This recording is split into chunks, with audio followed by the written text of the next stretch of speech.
નમસ્કાર વિદ્યાર્થી મિત્રો, જીપીએસસી દ્વારા આજે એક નવી જ પહેલ કરવામાં આવી છે કે જીપીએસસી પાસ કર્યા વિના સરકારી નોકરી મળી શકે છે.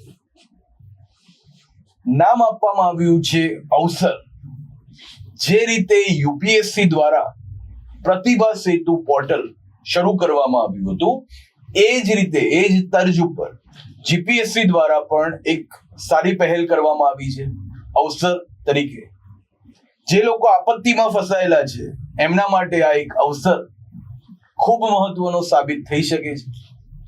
જેમ કે છેલ્લા 5 વર્ષમાં જીપીએસસી ક્લાસ 1-2 અથવા જીપીએસસી ની જે બધી જ પરીક્ષાઓ લેવાઈ છે, લગભગ 415 જેટલી, 415 જેટલી, એમાં જે લોકો રિઝલ્ટ આવ્યું હોય પણ વેઇટિંગ લિસ્ટમાં રહી ગયા હોય, બીજું કે જે લોકો એની અંદર ઇન્ટરવ્યુ સુધી પહોંચ્યા હોય, ક્વોલિફાય ના થઈ શક્યા હોય, તેવા 18,000 થી વધુ વિદ્યાર્થીઓ માટે એક સ્વર્ણિમ તક અહીંયા આગળ આ અવસરના માધ્યમથી ઊભી થઈ છે. જેમ કે કીધું કે નામ આપવામાં આવ્યું છે જીપીએસસી દ્વારા અવસર, કે જેની અંદર પબ્લિક સેક્ટર અંડરટેકિંગ પીએસયુ, જે કેન્દ્ર અને રાજ્ય સરકારના જાહેર સાહસો છે, સરકારી અન્ય ક્ષેત્રો છે અને પ્રતિષ્ઠિત ખાનગી સંસ્થાઓમાં જીપીએસસી દ્વારા અહીંયા એમની સાથે લિંક કરીને આ જે પ્રતિભાશાળી યુવાનો છે, જે ખૂબ તૈયારી કરીને બેઠા છે, ખૂબ મહેનતુ છે અને ખાલી રિઝલ્ટ લાવવામાં, ફાઇનલ રિઝલ્ટના જે લિસ્ટ છે, સિલેક્શન લિસ્ટમાં નામ ખાલી નથી આવ્યું, એમના માટે ખૂબ આ સારી એક વ્યવસ્થા કરવામાં આવી છે. જેમ કે યુપીએસસી ના અમે ઇન્ટરવ્યુ આપતા હતા, એ વખતે અમારા સમય નહીં પણ એના થોડા ટાઈમ બાદ ચિંતન સાહેબ આપણે ત્યાં ભણાવતા પણ હોય છે. તો ગિફ્ટ સિટી ની અંદર જે ગિફ્ટ સિટી આવે છે, international financial service authority, centre authority, એની નીચે આ પ્રકારની જોબ યુપીએસસી ઇન્ટરવ્યુ સુધી પહોંચેલા વિદ્યાર્થીઓ માટે અવેલેબલ કરાવવામાં આવી હતી અને એ પણ યુપીએસસીમાં ઇન્ટરવ્યુ પછીના સિલેક્શન લિસ્ટમાં આવ્યું, પણ ત્યાં આગળ તેઓ હાલમાં પણ જોબ કરી રહ્યા છે.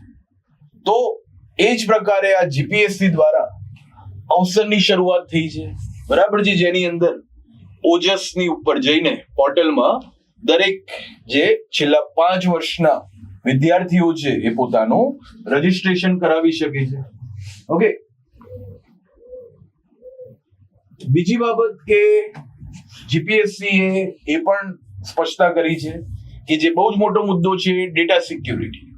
તો જે પણ ખાનગી સંસ્થાને પણ આ ડેટા ઉપલબ્ધ કરાવવામાં આવશે, એ ખાનગી સંસ્થાની જવાબદારી રહેશે કે આ જે માહિતી છે, ઓકે, બધાની જે વિગતો છે, એને તેઓ અહીંયા આગળ સુરક્ષિત રાખે. બીજું કે ઉમેદવારની પણ પૂર્વ સંમતિ, ઉમેદવાર પણ અગર હા પાડશે તો જ તેનો ડેટા શેર કરવામાં આવશે. તો એક બીજી પણ ચોકસાઈ રાખવામાં આવી છે.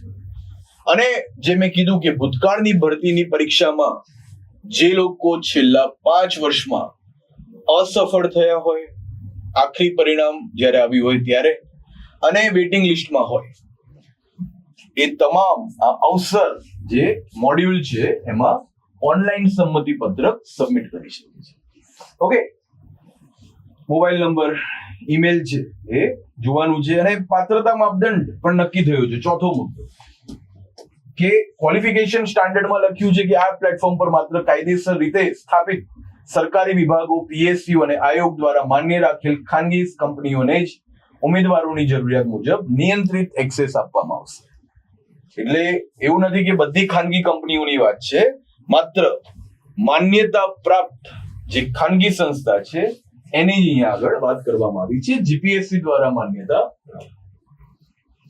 તો આયોગ પોતાની સ્પષ્ટતા પણ કરે છે કે અવસર જીપીએસસી દ્વારા એક મીડિયેટર બનવાની કોશિશ કરશે, માધ્યમ બનવાની કોશિશ કરશે અને આ પ્લેટફોર્મ મારફતે જે પણ લોકોની પસંદગી થશે તેમાં જીપીએસસી એ કીધું છે કે કોઈ અમારી બાધ્યતા નહીં રહે, અમે કોઈ એ રીતે રિસ્પોન્સિબલ નહીં રહીએ, સત્તાવાર કે કાનૂની જવાબદારી અમે નહીં રાખીએ, અમે ખાલી માધ્યમ બનવાની કોશિશ કરી છે.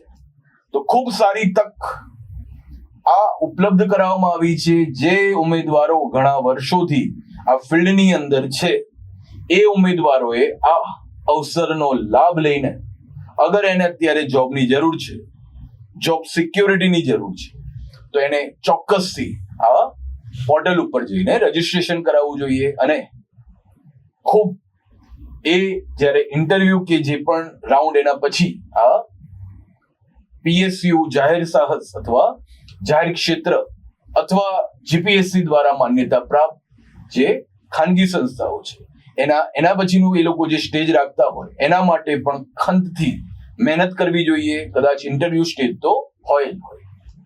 જય હિન્દ, જય ભારત, જય જય ગરવી ગુજરાત. Thank you.